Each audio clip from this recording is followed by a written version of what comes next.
Hey there, my name is Melissa Peterson. I'm a communications major. I'm not entirely sure what I want to do with that once I graduate.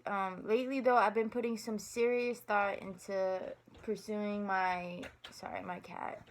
Uh, I've been putting some serious thought into pursuing my master's in psychology. So as far as my hero story, this is a personal story, and it's actually my testimony to chakras. So chakras are different points of your body that harness energy, and it's been studied for thousands of years. It's part of the Hindu religion, and it's deeply rooted in yoga. So the best way to open and balance your chakras is through certain yoga poses, and of course meditation, which is what yoga is. I first started learning about chakras a couple of years back. I went through this breakup. We were together for 3.5 years. I didn't know what to do with myself, so I decided to take my savings and go to Hawaii for a couple months. And I didn't know a single soul there. I went by myself, and it was probably one of the most humbling slash inspiring journeys, if you will, of my life, because I very much had to depend on the kindness of strangers, and everyone was very welcoming, very, very welcoming. And it kind of just made me believe in people again, all over again. It just made me believe in souls and other people's souls. I don't know how to explain it. It's probably corny, but it's okay. So while I was there, I met a really good friend of mine, Mo, and she is the one who taught me about chakras. It was actually one of the first conversations we had. She was also the person who told me about the poetry slams that happen once a month on Oahu. That's the island I was on. So poetry slams are these events where poets perform original pieces, and judges will score them, and it's like an elimination thing. So like a ton of poets will start off. The top like 6 people go to the next round, and then the top 3 go from there, and then a winner's crowned. When I first started watching them, it was amazing. I couldn't believe that people so brave existed, because they're on the stage talking about the most vulnerable sides of themselves, basically like a bleeding heart on stage for everyone to see. Yet they were so powerful. They controlled the atmosphere.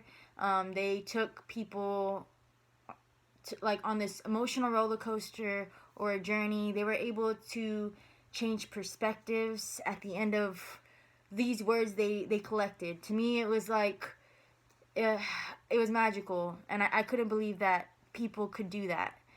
So I never could picture myself on stage, even though I'm a writer. That's my dream is to write young adult fiction. That's my passion, is writing. And I also do poetry. It's like therapy for me. So Mo told me about the poetry slams in Hawaii, and I thought to myself, I was like, okay, Melissa, if you're gonna do a poetry slam, this is your time to do it, because you're on this island where nobody knows you. So if you make a fool out of yourself, oh well, because it's not like anybody knows you. Like, and you're gonna leave, go home, and you're never gonna see these people again. So I did the slam there, and it was awesome. It was really great. It was like one of the best adrenaline rushes I've ever gotten. Even though I stumbled on my words here and there, my message was received very well.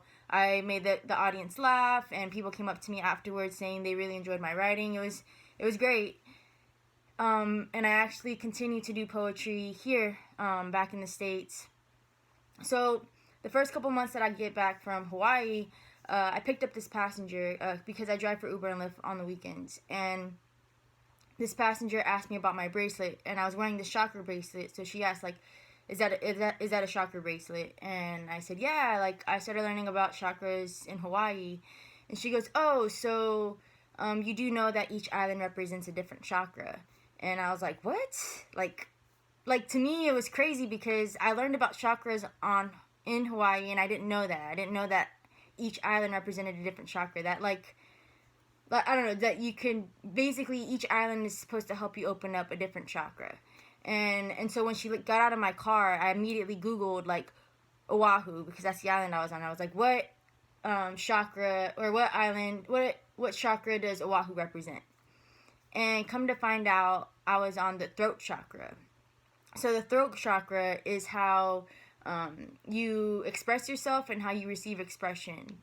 So I did basically the most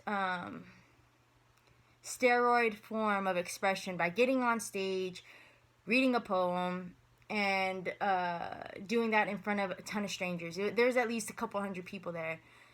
So to me, that was my throat chakra opening up, was me doing that. And that is my testimony to chakras, and it's also my hero story because, like I said, I never could picture myself doing that, and I ended up pushing myself and setting the bar really high as far as what I think I'm capable of and what I know that I'm capable of. And that brings me to my expectations for this class. I am a writer, and writing is a bunch of revising. I feel like speaking is instant revision. So you have to be able to revise your thoughts in a moment. So hopefully this class will help me with that. Like, I can't revise on paper as I speak. It's only like what I allow myself to think about before I open my mouth, basically. I would also like to learn from my peers and from my teacher, of course. And then third, I would love to make a good grade in the class like everyone else. I do care about my GPA, and I care about doing well. So those are my goals. Thank you for watching.